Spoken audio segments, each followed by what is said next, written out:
Organ donation rates in Singapore have a lot of room for improvement, with patients on the waiting list far outnumbering the figures for both live and deceased transplants. Well, last year, 314 people were on the waiting list for kidneys, and only 81 kidneys were donated. But two brothers have stepped up to help those in need. Cheryl Go with a story. Not all heroes wear capes, and that's certainly the case for these brothers.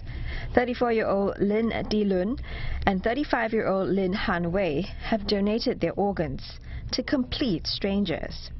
They're the first family in Singapore to have double altruistic donations. The younger Mr. Lin made history in 2012 when he became Singapore's first organ donor to a non-family member. He gave his kidney to a 7-year-old boy, an act which he described was a privilege.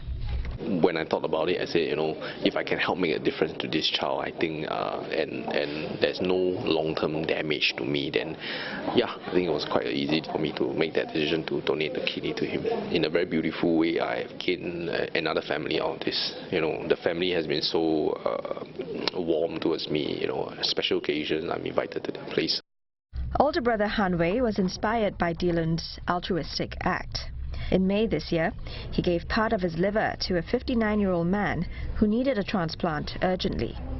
My brother donated his kidney 7 years ago, so I've always been thinking about this thing, whether or not I could actually do it. So when I came across the appeal on Facebook, I just decided to come forward to see if I'm suitable or not. When I came forward and Dr. Kao told me that I was the only one who could do it, I think that made the decision for me.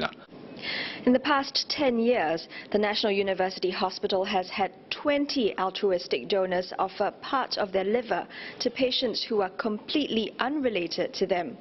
14 of them came forward after seeing appeals for help on the news and social media. Such selfless acts have given recipients a new lease of life, literally.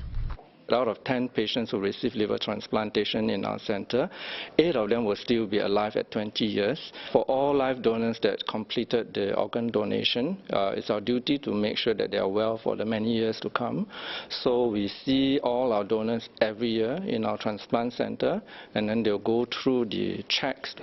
While it's not an easy decision to make, the hospital hopes more people like the Lin brothers can step forward to help those in need of transplants.